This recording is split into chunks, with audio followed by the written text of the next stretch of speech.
Thank you. And yeah, we'll start off first of all by looking at the dailies.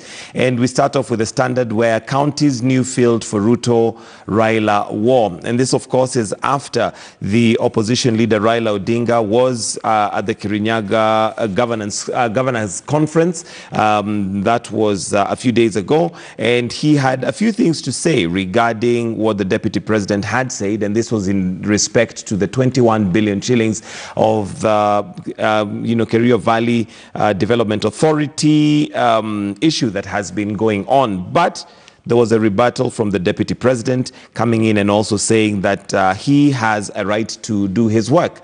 And of course, this war of words playing out in the county. But over and above all that, the governance conference, of course, is something that we'd like to see maybe good results out of and positive results out of. I mean, you're talking about the devolution conference. Correct. I think, first of all, it's a good thing for them to get together, share best practices, celebrate who's done the right thing. But, of course, it's been taken over with the talk of corruption. I think it's consuming Kenyans. And what is dangerous is when we also make the fight against corruption become something that we're fatigued by. We should be saying, wow, celebrate. Something's happening. But I think we're exhausted. It's almost like today one will say this about the other, tomorrow another will say this, and we've got to guard against that. You know, I feel that even the media and the Kenyans in the social media, we have to be a bit responsible because we still haven't looked at each other as Kenyans. All right, Kenyans for Kenya and for our country. We're still very tribal. So when you make an attack on Ruto, it's like you're making an attack on the entire certain community. When you make an attack on Raila, it's the whole community, and Uhuru the same. And I see there, people across the board, which is a maturity, speaking the other way around. Not necessarily defending their leaders. So I think Kenya's breaking away from that. But right now, I am scared at the place that this country is in. It's almost like we've got the handshake, which is about unifying us and getting us to focus on development, not 2022. And then we've got the fight against corruption. Now, that seems to be, it's a good thing, but it seems to be a war of words and we're dividing each other.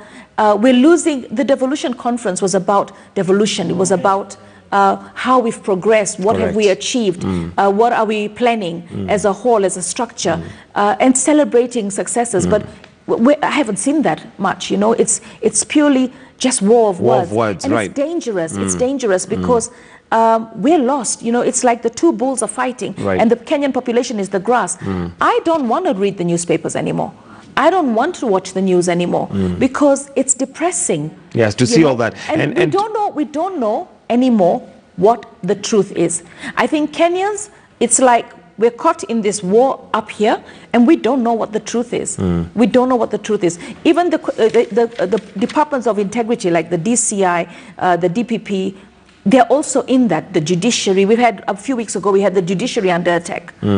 So I think Kenyans are fatigued by the war of words. We're fatigued about the headlines on corruption, So I feel right now it's time for all of us, the people in leadership, to reflect on just do the job. Absolutely. And I guess one of the reasons why Kenyans might be feeling fatigued is we've had a lot on the war on corruption, for example, but no end to it in terms of we're not getting any convictions, we're not hearing an end to it. All we hear is war of words. Then it becomes confusing because the CS, Rotich, who's been grilled for 3 days consecutively this week, gives us one figure. The deputy president gives us another figure. And of course, for Kenyans, we're left wondering, first of all, who is the gatekeeper? Who is the one who's watching this money for us? And secondly, who is it that is supposed to be giving us information in that regard? With all three, I would really honestly trust the Auditor General. I would trust the Auditor General because one thing about Auko is when he tells us something, it's factual. It's factual. He can back it by figures and facts. And I feel the DCI has already been attacked on him being biased, all right? The deputy president, I'm sure, being in his position, he knows what the government is spending, and I would hope that when he gives a figure, he's talking from a point of information as well. But as Kenyans, we're lost. And to be quite honest, I, for one, I'm not just looking for convictions, all right? I'm looking for recovery of the monies that were stolen.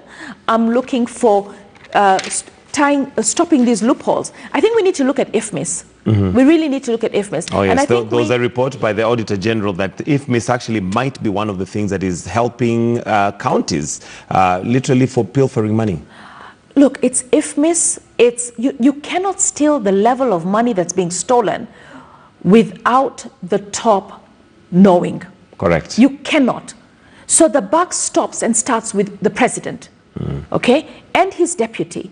Because if this kind of money is being lost and in this country, we really have a big problem. Because for me, if I'm an MD of a company and money is being stolen to that level, then I am disconnected with my company. So I want the executive, which is led by the president, to tell us where has he been when all this money is being stolen. It's being stolen, correct. I mean, the buck stops and starts with the president. And the president has to take responsibility. Because to say, I'm fighting the corruption, no. Mr. President, this is the country that gave you the votes to run the country. You are the CEO of the country called Kenya.